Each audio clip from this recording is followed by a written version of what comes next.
Hello everyone, good afternoon, नमस्कार आप सभी को, राधे राधे, जय श्री कृष्णा। कैसे हैं आप सभी? आप सभी की पढ़ाई कैसे चल रही है?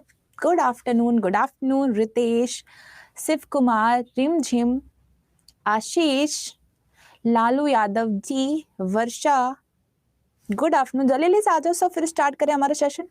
वीडियो नहीं है, वर्षा जायसवाल, कोई बात नहीं, मैं यहाँ से रिज्वाइन कर देती हूँ, फिर वीडियो ऑडियो सब आएगा आपके पास। आप भी, आप ठीक है? ऑडियो वीडियो, हाँ जी, अब ऑडियो वीडियो ठीक है?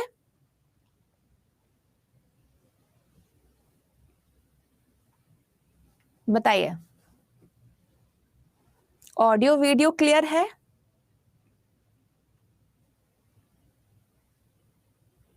राजीव जी, मैंने इन्फॉर्म किया था,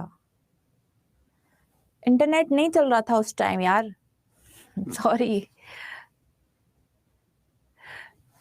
चलिए आ जाइए सभी।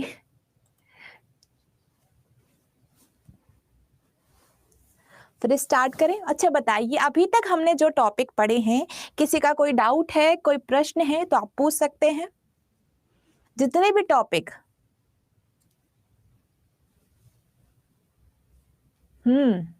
कोई डाउट?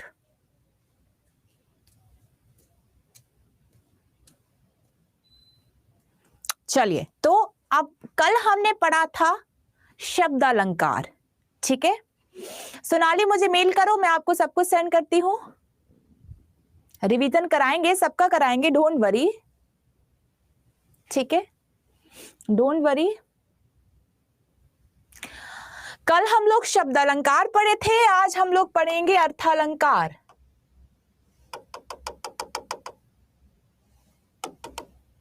ठीक है, तो अर्थालंकार के अंतर्गत हमने क्या बात की थी?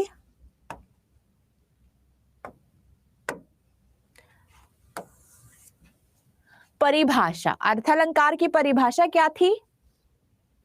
ठीक है, जहां कविता में सौंदर्य, एक मिनट मैम, आगे से पढ़ते जा रहे हो, पढ़ने से बोलते जा रहे हैं।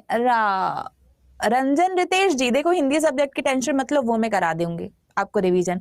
अदर सब्जेक्ट में ऐसा नहीं होना चाहिए ना कि आप पढ़ रहे हैं और भूल रहे हैं, हमें रिवाइज भी करना होगा, ठीक है? हमें रिवाइज भी करना होगा, ठीक है? चलिए, हाँ, सारे पीडीएफ एक जगह अपलोड हो जाएंगे, सब कुछ मिल जाएगा। क्लास बस आज बस हो रही है 3 बजे, बाकी आपकी सुबह ही होगी 9 बजे, डोंट वरी। हिंदी में नहीं डरना है, हिंदी में पूरा रिवाइज कराऊंगी, मैं खुद रिवाइज कराऊंगी आप लोगों को। रिवाइज ऐसे नहीं कराऊंगी कि एक एक चैप्टर पढ़ाऊंगी, मॉक टेस्ट होंगे आपके 5 दिन लगातार, ठीक है? चलो अभी ध्यान दो, अर्थालंकार मतलब जहां पर अर्थ के माध्यम से कविता की सुंदरता बढ़े, ठीक है? अर्थ के माध्यम से कविता की सुंदरता बढ़े। PRIYANKA ठीक है, @ अड्डा 247.com, ये है मेरी मेल आईडी। किसी का कोई डाउट है, क्वेश्चन करना, किसी को टेलीग्राम की लिंक चाहिए, इस पे मेल करना, ठीक है सोनाली? Done, set. चलो अभी क्लास पे ध्यान दो, अर्थालंकार जहां पर अर्थ के माध्यम से सुंदरता बढ़ती है, ठीक है? अब अर्थालंकार के अंतर्गत मैंने आपको पढ़ाया था उपमा, रूपक, उत्प्रेक्षा,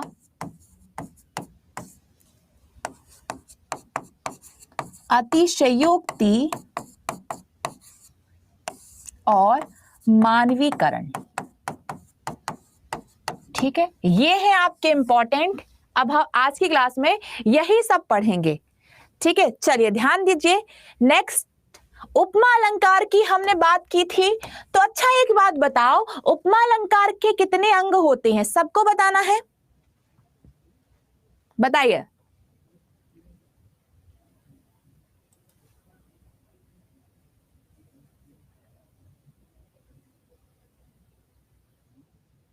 बताइए। अरे कल मैंने पढ़ाए हैं, कल मैंने पढ़ाए हैं बेटा। उपमा अलंकार के 4 अंग होते हैं, उपमेय, उपमान, साधारण धर्म और वाचक शब्द। उपमेय,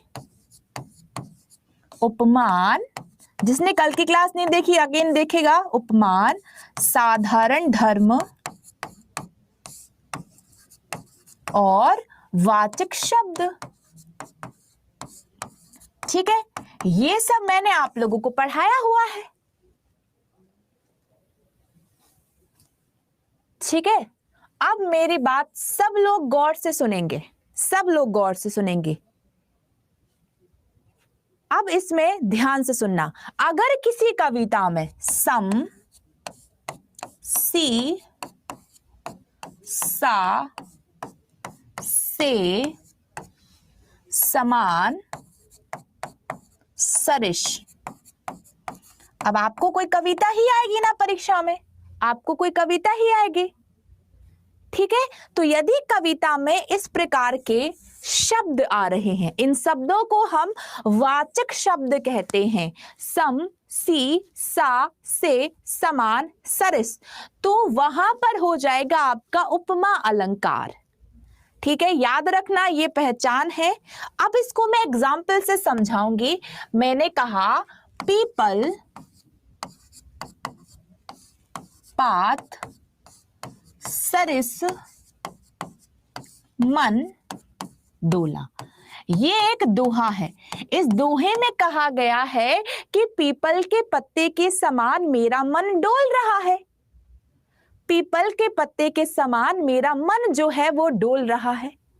ठीक है, और यहां पर सरिस शब्द है, तुलना हो रही है, कवि कविता में तुलना कर रहे हैं, तो यहां पर हो जाएगा उपमा अलंकार। ठीक है, ये पहला उदाहरण है। दूसरा उदाहरण है हाय फूल सी कोमल बच्ची।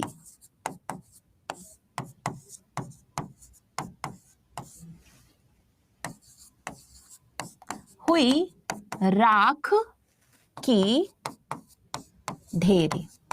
तो यहां पे क्या लिखा है? हाय फूल सी कोमल बच्ची हुई राख की ढेरी। ठीक है, तो अब देख रहे हो आप यहां पर, देख रहे हो यहां पर जो कविता में शी शब्द का प्रयोग हुआ है। क्लियर?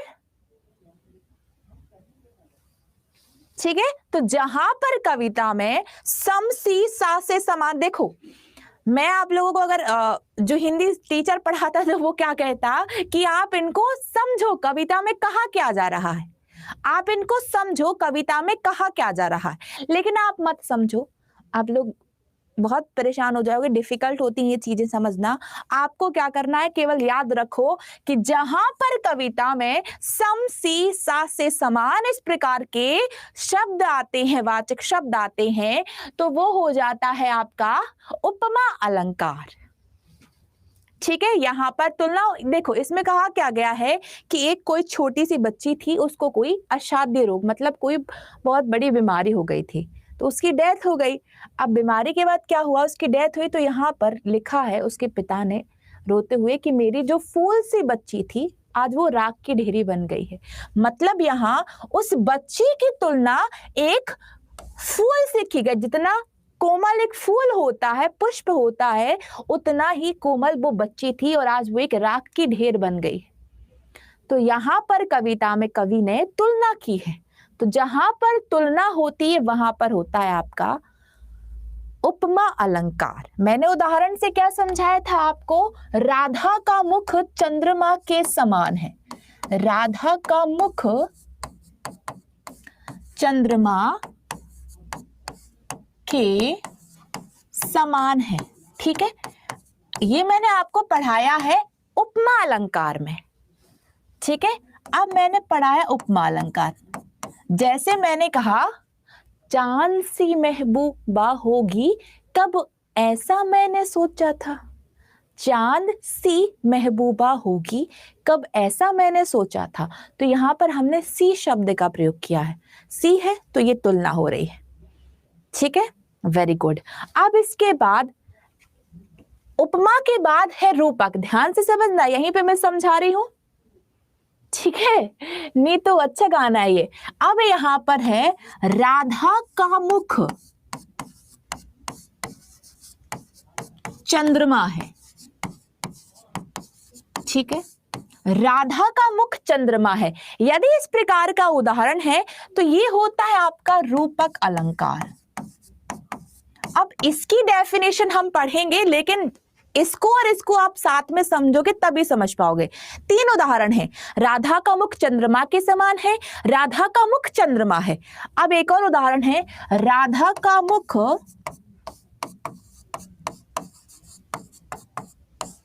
मानो चंद्रमा है। ठीक है, चंद्रमा है। तो ये है आपका उत्प्रेक्षा अलंकार, उत्प्रेक्षा। ठीक है, गौर से समझना, ध्यान से सुनना। यहां पर मैंने वाचक शब्द लिया है समान, ये है उपमा अलंकार। ठीक है, और ये है रूपक अलंकार जहां पर कोई भी वाचक शब्द नहीं होगा। यहां पर कवि ने राधा के मुख को ही चंद्रमा बता दिया।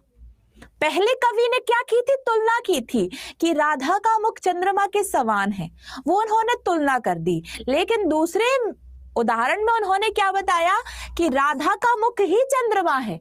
जहां 2 वस्तुओं को एक समान बताते हैं, कोई भी वाचक शब्द नहीं होता है, तो ये हो जाएगा रूपक अलंकार। ठीक है, अभी परिभाषा पढ़ाएंगे। अब नेक्स्ट है राधा का मुख मानव चंद्रमा है। तो हम में से ऐसे बहुत सारे स्टूडेंट हैं जो मैथ्स ग्रुप से थे, मैं भी मैथ्स ग्रुप से थी, और मैथ्स तो सभी पढ़ते हैं। तो हम कहते हैं ना, माना ये एक्स है, माना ये एक्स की वैल्यू है, माना ये वाई की वैल्यू है। ठीक है, याद है, माना ये एक्स की वैल्यू है, माना ये वाई की। हम लोग कुछ ना कुछ इमेजिन करते हैं, कल्पना करते हैं। ठीक है, वैसे ही उत्प्रेक्षा अलंकार में कवि कल्पना करते हैं। ठीक है, उत्प्रेक्षा अलंकार में जो कवि हैं वो तुलना के साथ साथ कल्पना भी करते हैं, मतलब भी कि मान के चलते हैं। इसकी भी मैं परिभाषा पढ़ाऊंगी, उदाहरण पढ़ाऊंगी। ठीक है, मैं एक उदाहरण से आपको ये 3 बातें समझाऊंगी। ठीक है, हाँ, जैसे प्रियंका कह रही है, मानो तो मैं गंगा मां हूं, ना मानो तो बहता पानी। अब मानो शब्द आ रहा है तो ये हो जाएगा आपका उत्प्रेक्षा अलंकार। उत्प्रेक्षा में कवि इमेजिन करते हैं, कल्पना करते हैं। ठीक है, चलिए, हमने उपमा अच्छे से पढ़ लिया। अब हम आते हैं रूपक पे। ठीक है, चलिए, रूपक अलंकार की परिभाषा कहती है, जहां गुणों की अत्यंत समानता के कारण उपमेय में उपमान का भेद आरोपित कर दिया जाए। अब परिभाषा आप लोग देख के पागल हो जाओगे, क्योंकि आप लोगों को उपमेय और उपमान में ही कंफ्यूजन है। उपमेय जिसकी तुलना हो, उपमान जिससे तुलना हो। ठीक है, क्लियर? मैंने कहा वर्षा प्रियंका से तेज दौड़ती है। वर्षा प्रियंका से तेज दौड़ती है। कौन दौड़ती है? वर्षा। उपमेय है, और किससे तेज दौड़ती है? प्रियंका से। तो ये हो जाएगा उपमान, मतलब जिसकी तुलना हो उपमेय, जिससे तुलना हो उपमान। ठीक है, अब यहां पर क्या लिखा है कि भैया यहाँ पे ना तो तुलना होनी ना कुछ होना है, हम यहाँ पर 2 वस्तुओं को एक जैसा, एक समान बता रहे हैं। ध्यान समझना, मैंने कहा है मैया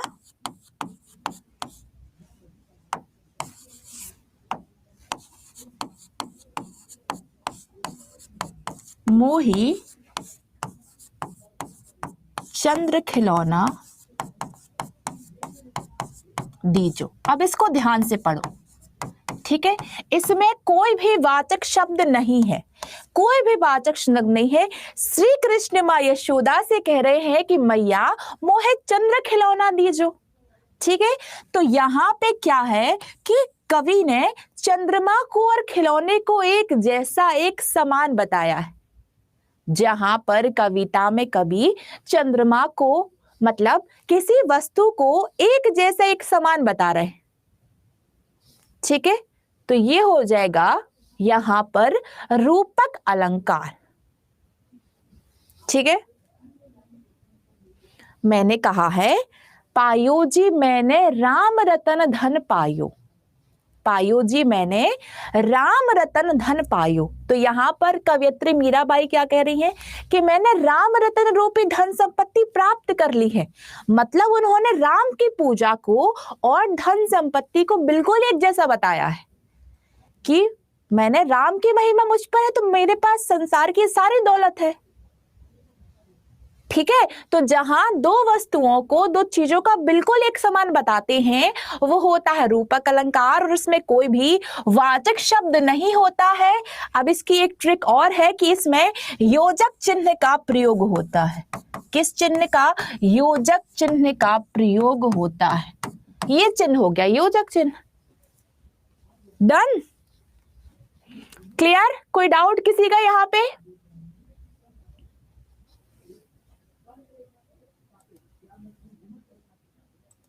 हाँ जी नीतू जी। मैम आप सीएससी थी, फिर हिंदी में इतना डिटेल्स में कैसे सीखे? बेटा मैं लिखती थी मैंने लिखने की कोशिश की थी। तो अब जब आप लिखोगे कोई चीज तो आपको पढ़ना पड़ेगा वो चीज है। ठीक है, देखो ये ट्रिक है, इसमें योजक चिन्ह होता है, लेकिन अब हर बार ना मिले तो याद रख लो कि कोई वाचक शब्द नहीं है, दोनों ही ट्रिक हैं। ठीक है, मैं आपको एमसीक्यूज कराऊंगी तब और क्लियर हो जाएगा। चलिए अब इंपॉर्टेंट है उत्प्रेक्षा अलंकार।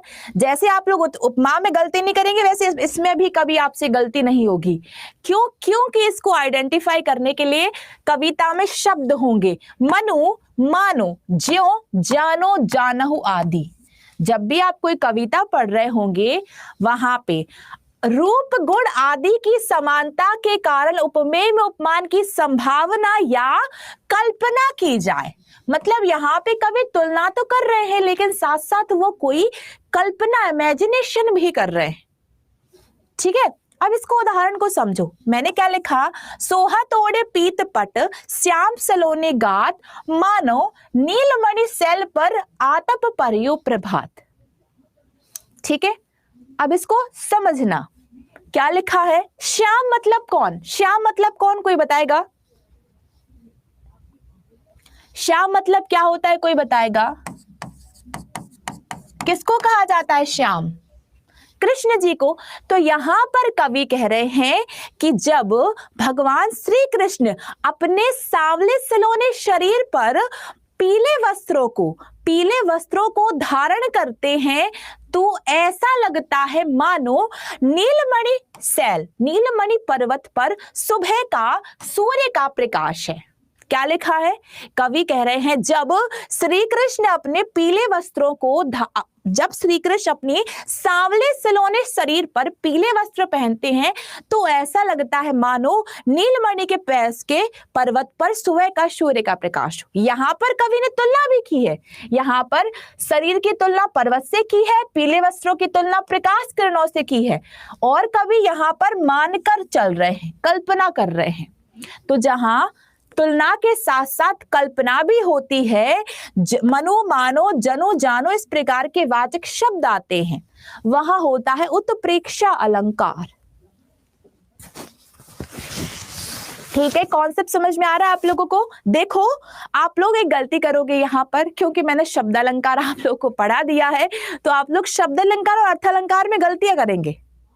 ठीक है, शब्द अलंकार और अर्थ अलंकार में गलतियां करेंगे। तो शब्द अलंकार का वीडियो डिटेल से देख लो, अर्थ अलंकार का डिटेल देख लो, दोनों बिल्कुल डिफरेंट है। चलिए क्वेश्चन है, रोशन के एक पर्वत तो नीला होता है, यहाँ कृष्ण के लिए काला शब्द आया है। नहीं जी, यहाँ पर श्री कृष्ण को सांवला सलोना कहा गया है। वो यहाँ पर कवि मानकर ही चल रहे हैं कि जैसा पर्वत है वैसे ही शरीर, कृष्ण का शरीर है, जैसा कि उनके वस्त्र है वैसे ही प्रकाश की किरणें है। ठीक है, तुलना के साथ साथ कल्पना होती है तो वो हो जाता उत्प्रेक्षा अलंकार। क्लियर? मैं बहुत देर से मैराथन ले रही हूँ, मेरी अभी हालत ठीक नहीं है तो मुझे दिक्कत हो रही है।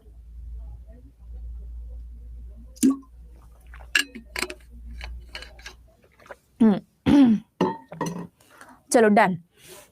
अब आ जाते हैं हम अतिशयोक्ति अलंकार पे। अतिशयोक्ति अलंकार, ठीक है। क्या लिखा है? जहां पर, अब देखो, जहां पर जो कवि हैं वो कविताओं में बातों को बहुत बढ़ा चढ़ा के बता रहे हैं, बहुत बढ़ा चढ़ा के बता रहे हैं, वहां होता है अतिशयोक्ति। अति मतलब होता है बहुत ज्यादा बोलना, उक्ति मतलब की कहावत। तो जहां पर कविता में कवि बातों को बहुत बढ़ा चढ़ाकर बताते हैं वहां होता है अतिशयोक्ति। ठीक है, 1 मिनट डिस्टर्ब करूंगी आप लोगों को। ममता जी बहुत बहुत शुक्रिया। मैं मैराथन इसलिए कराती हूँ ताकि आप लोग ज्यादा से ज्यादा मॉक टेस्ट लगाएं। और दूसरा है शहनाज का, मैम कल वाली क्लास, हाँ डोंट वरी, मॉर्निंग में ही क्लास रहेगी, मॉर्निंग में ही रहेगी। एक्चुअल क्या इश्यूज है, हमारे एरिया में इंटरनेट नहीं चल रहा है, लाइट नहीं, इंटरनेट नहीं चाहिए, नहीं है, तो मैं घर से क्लास ले नहीं पा रही हूँ, और इंटरनेट नहीं है तो कोई भी कैब नहीं आ रही है वहां पे, और ऐसे हम लोग अकेले निकल नहीं सकते क्योंकि दंगा भी वहां पे दंगा प्रभावित क्षेत्र है। ठीक है, बाकी मैं मंडे को कैसे भी करके सुबह ही आऊंगी, मैं कल भी आई थी सुबह, मैं मंडे को भी सुबह आ जाऊंगी, डोंट वरी। ठीक है, चलिए, हाँ मैं पूरा क्विक रिवाइज कराऊंगी। हाँ, रिवीजन के साथ एमसीक्यूज ही कराएंगे, डोंट वरी। ठीक है, डोंट वरी। लालू यादव जी, शब्दालंकार में कौन कौन से आएंगे? अनुप्रास, यमक, श्लेष, वक्रोक्ति, वीप्सा, ये मैंने कल रिपीट करके पढ़ाया है। ये 5 है शब्दालंकार की। अर्थालंकार में मैंने क्या पढ़ाया है? उपमा, रूपक, उत्प्रेक्षा, अतिशयोक्ति, मानवीकरण। वैसे तो बहुत सारे अलंकार हैं, लेकिन वही पढ़ाएंगे जो एग्जाम पॉइंट ऑफ व्यू से इंपॉर्टेंट है। रही बात रिवीजन की, तो अलंकार के बाद मेरा एक टॉपिक बचा है रस, उसके बाद बचा है वाच्य। ये 2 टॉपिक के बाद 5 दिन मॉक टेस्ट होगा। मॉक रिवीजन कैसे कराएंगे? एक एक चैप्टर नहीं पढ़ाएंगे, रिवीजन कराएंगे मॉक टेस्ट से। संख्या का भी क्वेश्चंस लेके आएंगे, सर्वनाम का भी लेके आएंगे, विशेषण का भी होगा, लिंग वचन कारक का, सबके क्वेश्चन कराएंगे, और फिर डाउट, आप लोगों का डाउट सेशन भी होगा, फिर आप पूछते जाना, मैं समझाते जाऊंगी। ठीक है, डोंट वरी। जेफ, मैं पीडीएफ नहीं मिला लास्ट क्लास का। अच्छा जेफ, कोई बात नहीं, लास्ट क्लास इसमें ही मिलेगा, इसमें मिल जाएगा सब कुछ। चलिए ध्यान दीजिए क्या लिखा है। जहां पर कविता में बात को बहुत बड़ा चढ़ाकर लोक सीमा से बाहर की बात कही जाती है वहां अतिशयोक्ति अलंकार हो जाता है। हनुमान की पूंछ में लगन न पाई आग, लंका से गिरी जल गई, गए निशाचर भाग। ये तो आप लोग बता देंगे, ये तो आप लोग बता देंगे कि भाई हनुमान जी की पूंछ में आग लग ही नहीं पाई, और उसके पहले लंका जल गई और राक्षस भाग गए। तो क्या ये संभव है? बताइए, क्या ये संभव है?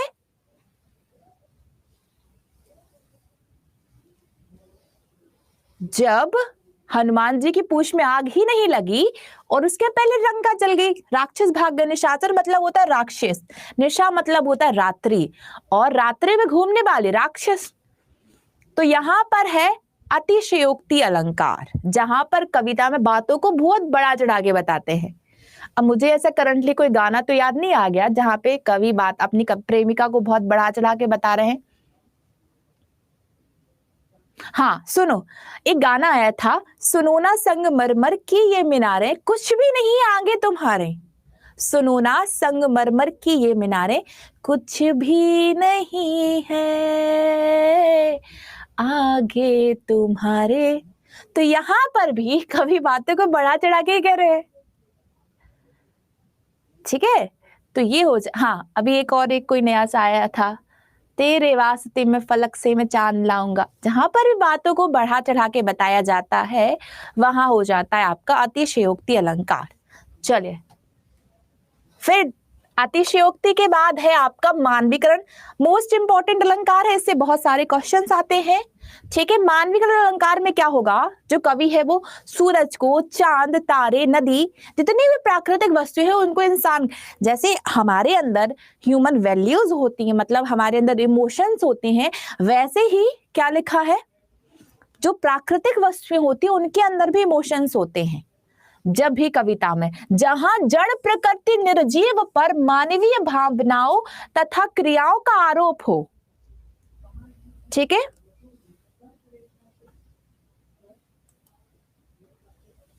क्या होगा? जहां जड़ प्रकृति निर्जीव पर मानवीय भावनाओं तथा क्रियाओं का आरोप हो वहां मानवीकरण अलंकार होगा। अब इसको ध्यान से देखना, मेघमय आसमान से उतर रही है संध्या सुंदरी परी सी। संध्या मतलब क्या होता है? शाम। अब मैंने क्या कहा? मैंने कहा शाम हो गई है, लेकिन वो जो कवि है वो क्या कह रहा है कि मेघमय आसमान से उतर रही है संध्या सुंदरी परी सी। तो जितनी खूबसूरत एक परी होती है उतना ही खूबसूरत यहां पर कवि ने शाम को बताया है। ठीक है, किसको बताया है? शाम को बताया है। तो जहां पर कविता में कवि प्राकृतिक वस्तुओं को मानव के जैसा बताते हैं वहां पर हो जाता है मानवीकरण अलंकार। Clear Avinash? I am sorry, clear यहां तक? शाम, श्याम नहीं, शाम। संध्या मतलब होता है शाम, इवनिंग।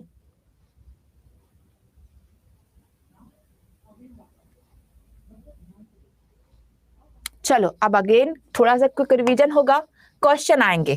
क्वेश्चन आएंगे, बताइए। जहां शब्दों की आवृत्ति हो अर्थ भिन्न भिन्न हो, ये याद हो मैंने कल ही पढ़ा है। जहां शब्दों की आवृत्ति और अर्थ भिन्न भिन्न हो,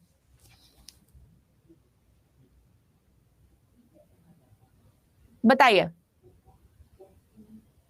हाँ जी, डोंट वरी, ज्यादा ज्यादा एग्जाम्पल कराएंगे, मैंने कल ही पढ़ाया है। जहां वर्ड रिपीट होते हैं अर्थ अलग अलग होते हैं, यमक अलंकार। सजना है मुझे सजना के लिए, सपना सपना समझकर भूल न जाना, कनक कनकते स्वगुनी मादकता अधिकाय, काली घटा का घमंड घटा, तीन बेर खाती सोबे तीन बेर खाती।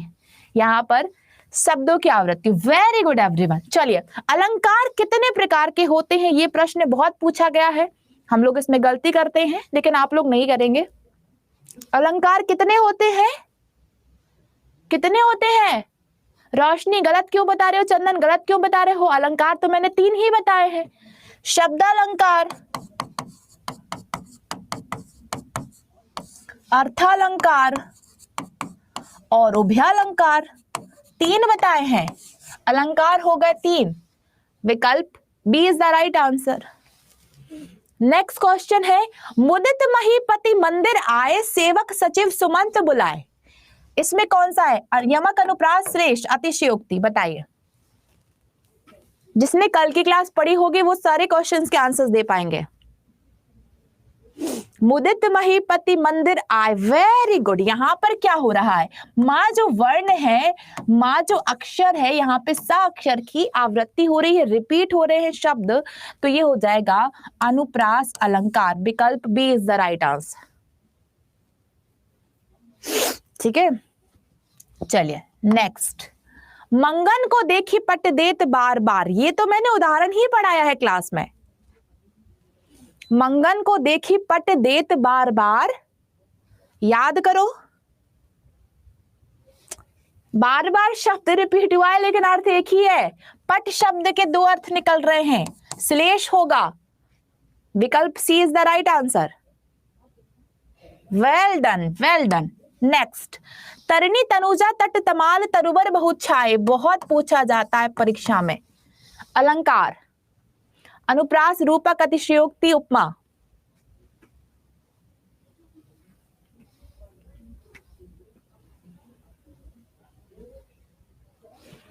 तरनी तनुजा तट तमाल, जब कविता में किसी वर्ण की आवृत्ति होती है, अक्षर की आवृत्ति होती है, अनुप्रास कहलाता है।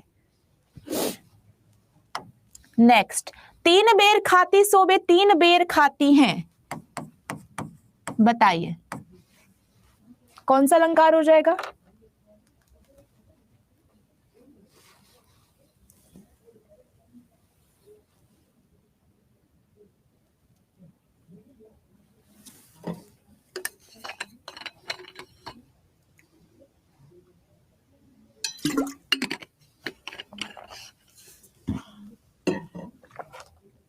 बेर, फल, बेर, समय।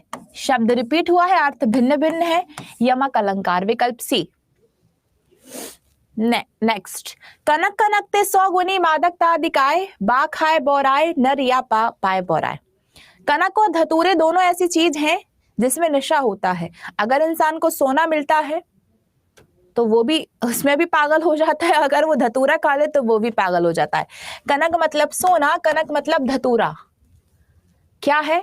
शब्द रिपीट हुआ है, यमक अलंकार। Very good.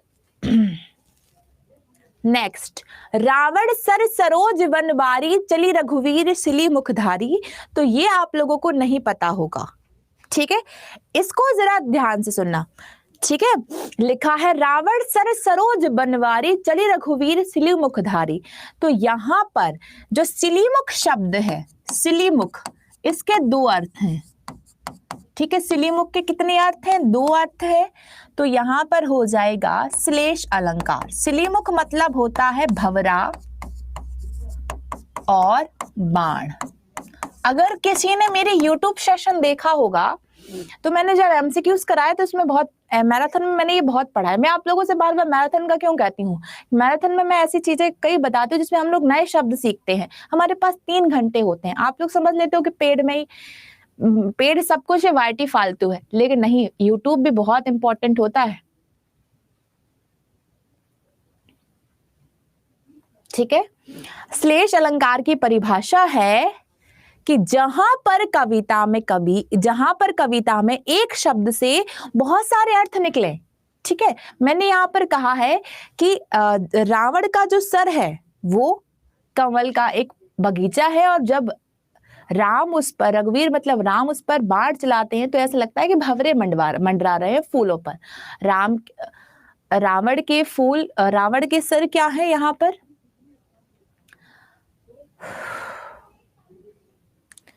कमल का एक बगीचा है और राम के बाण क्या है? भंवरे हैं, ठीक है। तो ये हो जाएगा श्लेष अलंकार, जहां पर कविता में एक शब्द से बहुत सारे अर्थ चिपके, ठीक है। क्लियर? चलिए, डोंट वरी, मैराथन अगर रिकॉर्डेड नहीं देख पाओ तो लाइव नहीं देख पाओ तो रिकॉर्डेड देख लो। और YouTube पे याद रखो, रोज होती है आपकी क्लास, एक क्लास 12 बजे होती है, एक 4 बजे होती है। लेकिन अभी जो बिहार टीचर वाली क्लास मैंने अभी बंद करवाई दी है, क्योंकि आप लोग में से कोई आता ही नहीं था लाइव। बाकी आप लोग कहेंगे तो मैं स्टार्ट करा दूंगी, ठीक है। अभी मैराथन मैंने ली है 12 से 3, 12 से 3 हो गई मैराथन। कुल कानन कुंडल मोर पखाउर पे वनमाल विराजती। बताइए, स्टार्ट करवा देंगे, जैसे आपका पेड़ खत्म होगा यूट्यूब पे ही पढ़ाऊंगी मैं, डोंट वरी। बहुत पढ़ाएंगे, बहुत पढ़ाएंगे। हिंदी तो क्वालिफाई करना ही करना है, और मुझे तो उनको भी पढ़ाना है जिनका मेन सब्जेक्ट हिंदी है, ठीक है। कुल कानन कुंडल मोर पखाउर पे वनमाल विराजती, अनुप्रास अलंकार, ए इज द राइट आंसर। काली घटा का घमंड घटा, क्या हो जाएगा? काली घटा का घमंड घटा, नवमंडल तारक वृंद खिले। घटा, घटा यहां पे क्या हो जाएगा? यमक अलंकार। रहीमन गति दीप की कूल कब, देखो अभी आप लोग मुझसे कह रहे थे कि मुझे श्लेष अलंकार के उदाहरण समझा, तो इसको ध्यान से सुनो। यहां पर लिखा है रहीमन गति दीप की कूल कपूत की सोए। रहीमदास जी कहते हैं, पूरा दोहा है, जो रहीम गति दीप की कूल कपूत की सोए, बारे उजियारो करे बड़े अंधेरो होए। कि जैसे दीपक की गति होती है वैसे ही कुल के बुरे पुत्र की गति होती है। जिस प्रकार दीपक जितनी तेज लौ के साथ जलता है उतने जल्दी ही बुझ जाता है, और जैसे ही कुल का जो बुरा पुत्र है वो जब जितना बड़ा होता जाएगा कुल का विनाश आरंभ होता जाएगा, ठीक है। तो इसमें भी आपका श्लेष ही होगा, C is the right answer.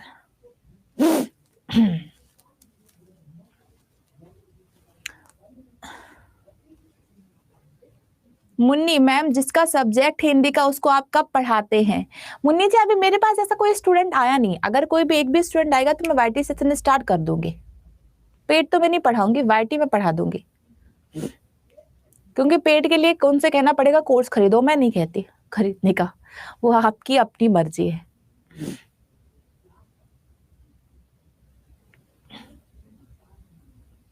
ठीक है। विपुल श्राफ, यमक की पूरी परिभाषा कहती है कि शब्द 2 बार से ज्यादा आ रहा है लेकिन अर्थ भी तो अलग अलग हो रहा है, यहां पर अर्थ अलग ही नहीं हो रहा। ठीक है। सो सुख सुजस सुलभ मोह स्वामी, रिपीट हो रहा है वर्ण अनुप्रास अलंकार। पूरी पीडीएफ मिलेगी, डोंट वरी। चारों चंद्र की चंचल किरणें, ठीक है, चारों चंद्र की चंचल किरणें खेल रही थी जलथल में, स्वच्छ चांदनी बिछी हुई थी अवनी और अंबर तल में। मैथिली शरण गुप्त। नेक्स्ट, कहे कभी बैनी, बैनी ब्याल की चुराई लेनी। पढ़ो इसको ध्यान से। मृदुल, क्या कौन सा वाला रिपीट क्वेश्चन बताओ। चलिए एक सेकेंड, मुन्नी जी का कहना है एग्जाम का कम डेट है। आप क्या हिंदी की स्पेशल वाली हो? मुन्नी जी, आपने हिंदी टीचर के लिए अप्लाई किया है? बताइए आप। तो आपको तो बहुत कुछ पढ़ना पड़ेगा फिर, ये तो क्वालिफाइंग के लिए है मैम। खैर बेसिक मैंने आपको बता दिया है, शायद आपको दीपा मैम ने पढ़ाया भी होगा कुछ दिनों तक।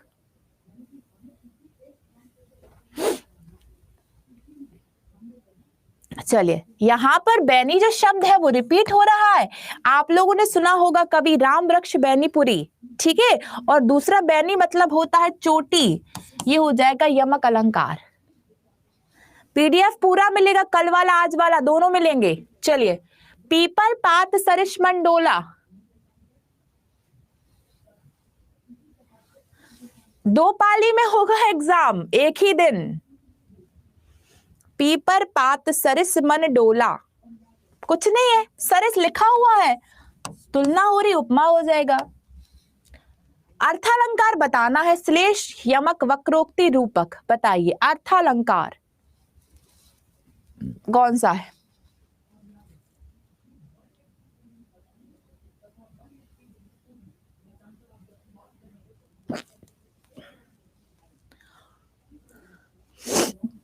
अर्थ अलंकार है रूपक, बाकी सारे शब्द अलंकार है। ठीक है। चरण कमल बंदो हरिराई, इसको अगर आप गौर से देखो, गौर से देखो, उपमा है, रूपक है, श्लेष अतिशयोक्ति है। बताइए। श्लेष नहीं है, ये मैं बता देती हूं, आप इन 3 में से पहचानो। चरण कमल बंदो हरिराई, कवि का कहना है कि मेरे प्रभु, हरि मतलब मेरे प्रभु के चरण कमल के जैसे। Well done everyone. कोई भी वाचक शब्द नहीं है यार, जब वाचक शब्द नहीं है तो रूपक अलंकार होगा। ठीक है। चरण कैसे हैं? कमल के समान बता दिए, एक समान बता दिए, तुलना नहीं की, सीधी समानता दर्शाई है। फूल कांस सकल मही छाई, जनु बरसा ऋतु प्रकट बुढ़ाई। यमक श्लेष रूपक उत्प्रेक्षा।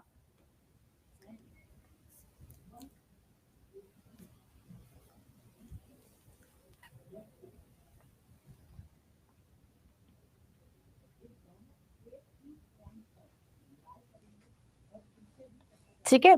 अब यहां पे देखो, जनु जो शब्द है वो किसका है? वाचक शब्द है। जनु जानो मनहु मानो, तो ये उत्प्रेक्षा हो जाएगा। D is the right answer. मुख बाल रवि समलाल होकर ज्वाल सा बोधित हुआ, तो इसमें कवि का कहना है कि बाल हनुमान जी का जो मुख है, जो चेहरा है, वो सूरज के समान लाल हो गया है और ज्वाला के जैसे दिख रहा है। तो यहां पर वाचक शब्द आ गया सम। सम आ गया तो कुछ सोचना नहीं है और उपमा पे टिक कर देना है। सम सा सी से समान सरिष। मुख, ससी मुख पर घूंघट डाले आंचल में दीप छिपाए। यहां पर लिखा है चंद्रमा रूपी मुख पर घूंघट डाले हैं और अपने आंचल में दीप छिपाए हुए।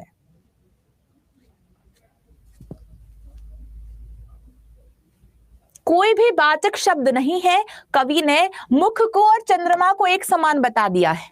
मुख को और चंद्रमा को एक समान बताया है तो ये रूपक के अंतर्गत आएगा। शशि रूपी मुख पर घूंघट डाले है और आंचल में दीप छिपाए। ठीक है। क्या हो जाएगा? रूपक अलंकार। पायो जी मैंने राम रतन धन पायो, वस्तु अमोलक दी मेरे सदगुरु, आपनी कृपा अपनायो, पायो जी मैंने राम लखन रतन पायो। चंदन जी उसको पूरा सेंटेंस तो पढ़िए आप। आंचल में दीप छिपाए हैं वो, शशि मुख पर, जब भी मुख हो तो वहां पर मुख की तुलना हम चंद्रमा से ही करते हैं। मुख शब्द आ गया मतलब समानता दर्शाई जा रही है। इस आप लोगों को इस क्वेश्चन में डाउट होगा कोई यहां पर वो क्यों नहीं, यहां पर आपने मानवीकरण क्यों नहीं कराया? तो यहां पर क्या लिखा है? शशि मुख पर घूंघट डाले, तो जब मुख हो गया तो समझ ही जाओ कि हम तुलना कर रहे हैं, समानता दर्शा रहे हैं। ठीक है, यहां पर तो मैंने पढ़ाया ही है कि रूपक है। मैया मैं तो चंद्र खिलौना ले हूं। रोहित भैया क्या कह रहे हैं? जो आप कह रहे हो रहने दो। अच्छा, मैंने कहा मुझसे पूछा उन्होंने कुछ। मैया मैं तो चंद्र खिलौना, तो भैया चंद्रमा खिलौनों का एक समान बताया, बच्चे भी जिद करते हैं। चलिए नेक्स्ट, बीती विभावरी जागरी, अंबर पनघट में डुबो रही, तारा घट उषा नगरी। अब मैं बता देती हूँ, विभावरी मतलब होता है रात और उषा मतलब होता है सुबह। अब आप इससे लॉजिक लगा लो क्या हो जाएगा, लॉजिक लगा लो, योजक चिन्ह पे मत जाओ, योजक चिन्ह पे मत जाओ, लॉजिक लगाओ। क्या लिखा है कि बीती जो रात थी वो जा रही थी और जो अंबर था वो पनघट था, और उसमें अब भैया रात हो रही है तो जितने भी तारे हैं वो डूब रहे हैं, और अब उषा नगरी मतलब सुबह हो रही है, तो ये मानवीकरण अलंकार हो जाएगा। मैंने कहा रात जा रही है सुबह हो रही है, सीधे सीधे शब्दों में कवि ने कह दिया बीती विभावरी जागरी, अंबर पनघट में डुबो रही, तारा घट उषा नगरी, तो ये हो जाएगा मानवीकरण अलंकार। विकल्प ए इज द राइट आंसर। ठीक है, क्लियर?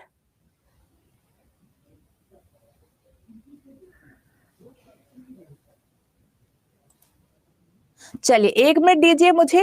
यहां से है मुन्नी कुमारी का प्रश्न, मैम आपको पूरी हिंदी पढ़नी होगी, आप हिंदी भाषा का पूरा इतिहास पढ़िए, हिंदी का पूरा साहित्य पढ़िए, भाषा के विकास में सारी भाषाएं, अपभ्रंश, प्राकृत, पाली, संस्कृत, जो उससे रिलेटेड हर एक चीज पढ़िए। ठीक है, उसके बाद भाषा आपका हिंदी साहित्य जो पूरा है, आपका गद्य खंड, काव्य खंड, रचनाएं कवि, छायावाद, प्रयोगवाद, प्रगतिवाद, आधुनिक, सब पढ़ना पड़ेगा आपको। मेन वही है आपके मेन एग्जाम का। ठीक है, और ग्रामर मैंने आपको पढ़ाई है। ठीक है, सब पढ़िए, भाषा का इतिहास इंपॉर्टेंट है, साहित्य इंपॉर्टेंट है। चलिए यहां पे है आपका नेक्स्ट, मेघ आए बंठन के। अब यहां पे लिखा है कि भैया जो बादल है, जैसे मनुष्य बंठन के जाता है ऐसे बादल बंठन के जा रहे हैं, क्या होगा? अलंकार का पीडीएफ मिलेगा, आज मिलेगा, आज पूरा कंप्लीट हो गया हमारा अलंकार। तो यहां पर कवि ने क्या कहा? बादल, अरे यार, अरे यार ये क्या हो गया, बादलों की तुलना मानव से कर दी, मानवीकरण हो जाएगा। ठीक है, नेक्स्ट है, आगे आगे नाचती गाती बयार चली। बयार मतलब होता है हवा, तो जैसे इंसान नाचता गाता हुआ जा रहा है वैसी हवा नाचती गाती जा रही है।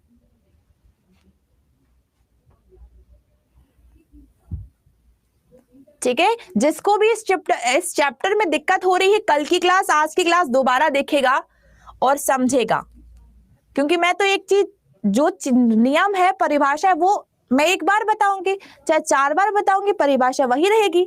अच्छा है आप लोग एक बार रिकॉर्डेड देख लें।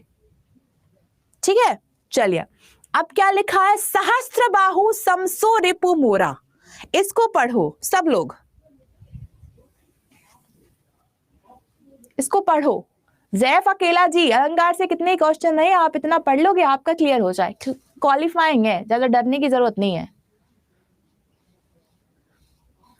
सहस्त्र बाहु समसो रिपु मोरा, सॉरी, समान शब्द आ गया तो उपमा अलंकार हो जाएगा, सम हो गया उपमा अलंकार। कि जैसे ही सहस्त्रबाहु मेरा दुश्मन है, आज से तुम भी मेरे दुश्मन हो। ये बात कह रहे हैं परशुराम जी भगवान राम को, ठीक है। मीनिंग समझ नहीं पाओगे ममता जी, बहुत पढ़ना पड़ेगा, इसलिए मैं ट्रिक से बता दिया कि सम शब्द है तो उपमा अलंकार। जैसे यहां पर भी फूल सी कोमल बच्ची सी है, तो ये भी उपमा होगा, ठीक है। चलिए अगला प्रश्न है, आय महंत वसंत। आज के लिए स्टॉप कर दे। ऐसा नहीं है, ऐसा नहीं है, एक जैसे नहीं है, थोड़ा सा कॉन्सेंट्रेट करो। वो कह रहे हैं बसंत बन के, जो महंत है वो बसंत बन के आए हैं, मानवीकरण अलंकार है।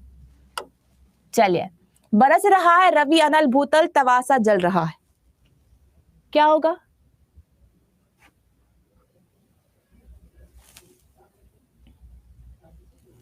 बरस रहा है रवि अनल भूतल तवासा जल रहा है, सा मतलब उपमा। ट्रिक्स तो मैंने सीधी सीधी बता दी ना। चलिए नेक्स्ट, अब इसको ध्यान से पढ़ो, क्या लिखा है? चंदन, हाँ मैंने आपकी बात सुन ली। आगे नदियां पड़ी अपार, ध्यान से समझना, आगे नदियां पड़ी अपार, घोड़ा कैसे उतरे पार, राणा ने सोचा इस पार, तब तक चेतक था उस पार। तो कवि कह रहे हैं कि राणा प्रताप युद्ध के बाद वापस घर जा रहे थे, तो उन्होंने देखा कि उनके रास्ते तो बहुत बड़ी बड़ी नदियां हैं। अब राणा प्रताप सोचते कि उनका घोड़ा इन नदियों को कैसे पार करेगा, लेकिन जब तक वो सोचते तब तक घोड़ा उस पार था। तो कवि ने यहाँ पे बात को बढ़ा चढ़ा के बताया ना, तो क्या होगा? अतिशयोक्ति, ठीक है। हरिपद के कोमल कमल से, कोई डाउट नहीं है, से चिन्हा गया है, कोई डाउट नहीं है, उपमा आ जाएगा। वही हनुमान की पूछ में लगन ना पाई आग, अतिशयोक्ति अभी पढ़ा। चलिए अब यहाँ पे देखो, उस काल का मारे क्रोध के तनु कांपने उसका लगा, मानो हवा के जोर से सोता हुआ सागर जगा।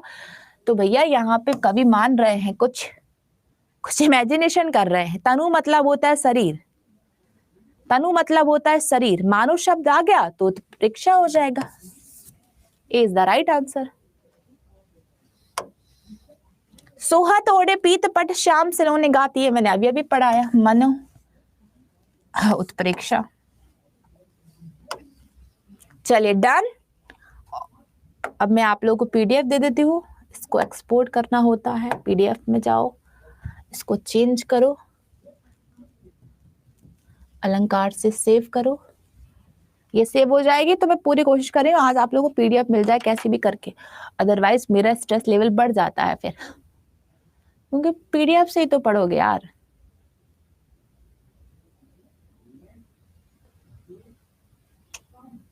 Wait a minute.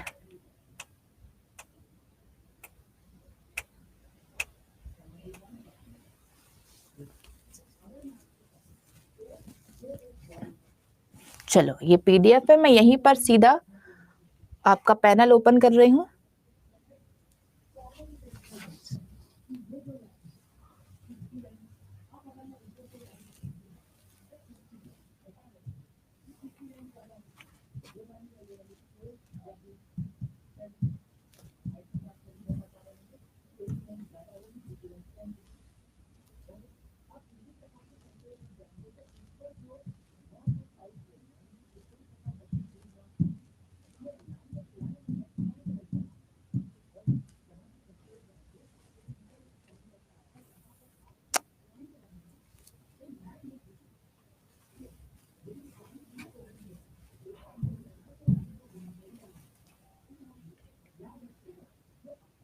कोई कमेंट करो कोई अच्छा सा।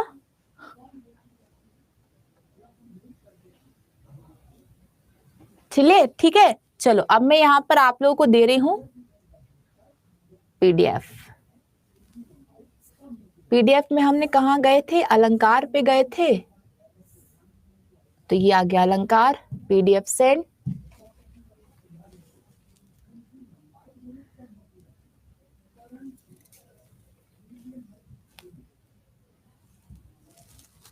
प्लीज सेंड हो जाए, send send send pin, done.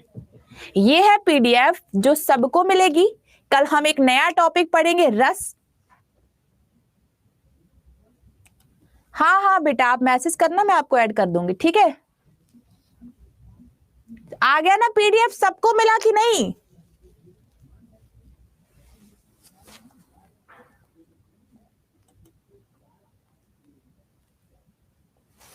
Avinash Kumar, ma'am आप तो डांट सुनवा दी, मेरे स्पीकर ऑन था, आप गीत गा दी, पापा हमको डांटे कि पढ़ाई हो रही है। अरे यार, ये तो बड़ा पंगा हो गया।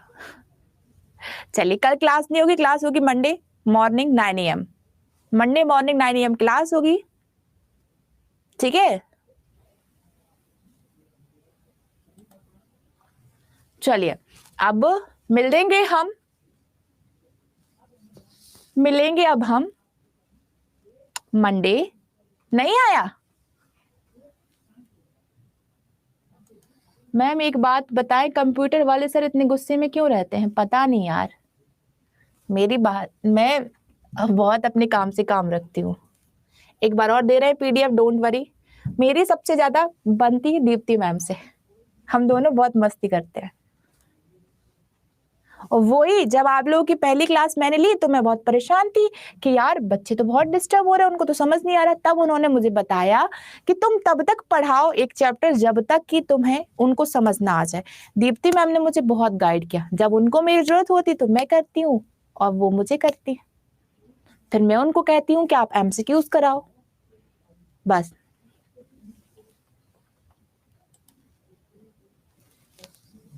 क्लियर?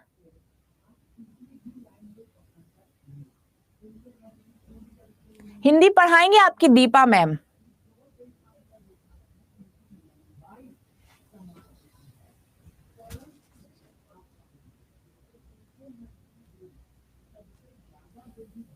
पीडीएफ से क्या इश्यूज आ रहा है? एक minute, wait a minute. PDF पे क्या इशू आ रहा है? लिखा हुआ कैसे नहीं आ रहा यार? सब लिखा है, इसी को मैंने उठा के सीधा एक्सपोर्ट पीडीएफ लिखी नहीं आ रही। कल वाला पीडीएफ इसी में है, दोनों पीडीएफ है, ठीक है। आ रहा है ना? हाँ आ रहा है, मैंने लिख के दिया है यार। चलिए, अब मिलेंगे हम हमारे मंडे क्लास में। तब तक के लिए अपना ध्यान, कल का पीडीएफ यही है, यही आज का, यही कल का, यही मैंने कल पढ़ाया, यही आज पढ़ाया था, ठीक है। चलिए, मिलेंगे नेक्स्ट क्लास में। और अपना फीडबैक जरूर देना, ऐप को देना और कंटेंट को देना, फैकल्टी को देना, तीनों का फीडबैक देना, ठीक है। Bye bye everyone, take care.